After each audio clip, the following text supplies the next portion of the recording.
નમસ્કાર. આપણી ગુજરાતી ભાષામાં અમુક શબ્દો એવા મજાના હોય છે ને જે વાતને એકદમ જીવંત કરી દે છે. આપણે રોજબરોજ એનો ઉપયોગ કરીએ છીએ પણ કદાચ એના પર બહુ ધ્યાન નથી આપતા. આજે આપણે એવા જ કેટલાક ખાસ શબ્દોની દુનિયામાં જઈશું. અચ્છા, ક્યારે એવો વિચાર આવ્યો છે કે આપણે કેમ કહીએ છીએ કે ગરમા ગરમ ભજીયા ખાવાની મજા આવી ગઈ? ખાલી ગરમ ભજીયા કેમ ને? આ ગરમા ગરમમાં એવું તો શું ખાસ છે? એ જ તો આજે આપણે સમજવાનું છે. તો જો, આનો જવાબ બહુ સુંદર છે. આવા શબ્દો છે ને એ આપણી ભાષાના ઘરેણાં જેવા છે. જેમ ઘરેણાં પહેરવાથી સુંદરતા વધી જાય, બસ એ જ રીતે આ શબ્દો આપણી વાતમાં વજન, સંગીત અને એકદમ જીવંતતા ભરી દે છે. ચાલો, આજે આવા જ બે ખૂબસૂરત ઘરેણાંની વાત કરીએ. તો આપણું પહેલું ઘરેણું છે દ્વિરુક્ત. આને સમજવાની સૌથી સહેલી રીત ખબર છે? એને એક પડઘા તરીકે જુઓ. જાણે કોઈ શબ્દ બોલાય અને તરત જ એનો પોતાનો જ પડઘો પાછો આવે.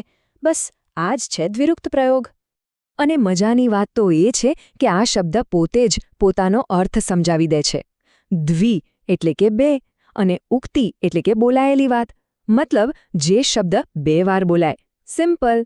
જ્યારે કોઈ શબ્દને બે વાર બોલીને વાતમાં ભાર મૂકીએ ત્યારે એને દ્વિરુક્ત કહેવાય. છે ને એકદમ સહેલું? પણ હા, આ પડઘાના પણ અલગ અલગ પ્રકાર હોય છે હો. દરેક પડઘો કંઈ સરખો નથી હોતો. મુખ્ય રીતે દ્વિરુક્તિ 3 રીતે જોવા મળે છે. એક, સંપૂર્ણ, જેમાં શબ્દ જેવો છે એવો જ પાછો આવે. બીજું, અંશતઃ, જેમાં થોડોક બદલાઈને આવે. અને ત્રીજું, પ્રાસ, જ્યાં ફક્ત તાલમેલ માટે પડઘો પડે. ચાલો, આ ત્રણેયને જરા નજીકથી જોઈએ.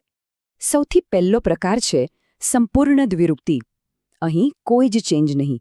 શબ્દનું સીધું ડબલિંગ. જેમ કે ગરમ ગરમ ચા, મતલબ એકદમ જ ગરમ.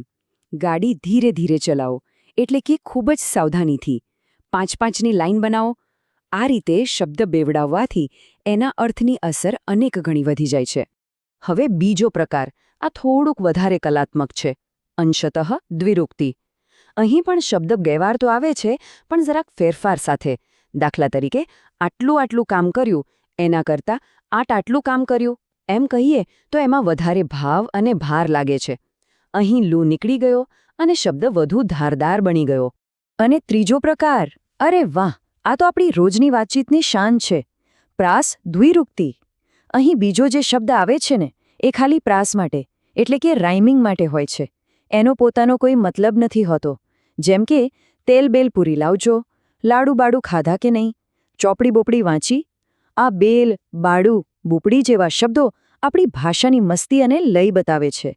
સારું, તો આ હતું આપણું પહેલું ઘરેણું, શબ્દનો પડઘો. હવે વાત કરીએ બીજા ઘરેણાની. આ એવું ઘરેણું છે જે સીધું કાનને સ્પર્શે છે. એ છે રવાનુકારી શબ્દો. જો દ્વિરુક્ત શબ્દનો પડઘો હતો, તો રવાનુકારી એ તો સાચેનો અવાજ છે જેને શબ્દોમાં કેદ કરી લેવાયો છે. આનો અર્થ પણ એના નામમાં જ છુપાયેલો છે. રવ એટલે અવાજ અને અનુકારી એટલે એનું અનુકરણ કરનાર, એની નકલ કરનાર. બસ, પશુપંખી, કુદરત કે કોઈ પણ ક્રિયાના અવાજની નકલ કરીને જે શબ્દો બને એ છે રવાનુકારી. આ શબ્દો કોઈ પણ વર્ણનમાં જાણે જીવ પૂરી દે છે. આના ઉદાહરણો તો સાંભળતા જ આખું દ્રશ્ય આંખ સામે આવી જાય.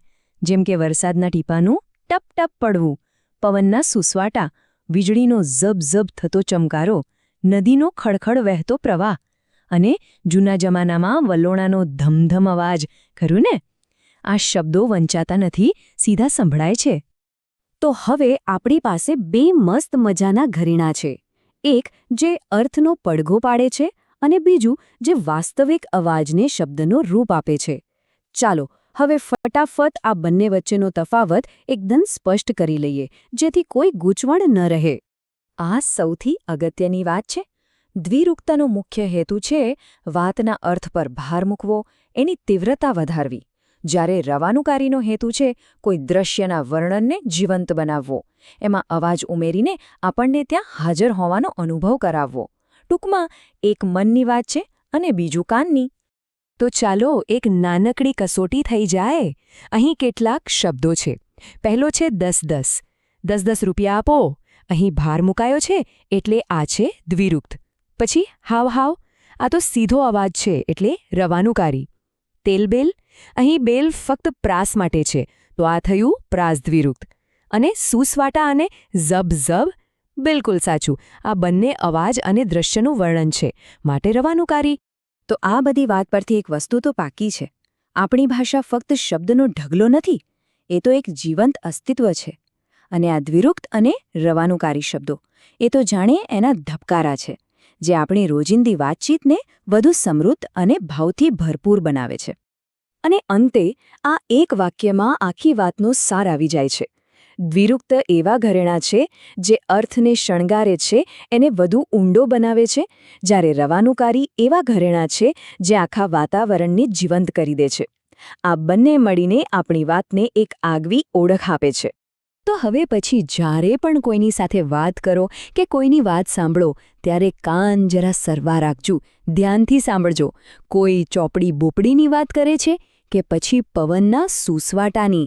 શોધવાનો પ્રયત્ન કરજો કે આપણી આસપાસની વાતચીતમાં ભાષાના આ સુંદર ઘરેણાં ક્યાં અને કેવી રીતે ચમકી રહ્યા છે.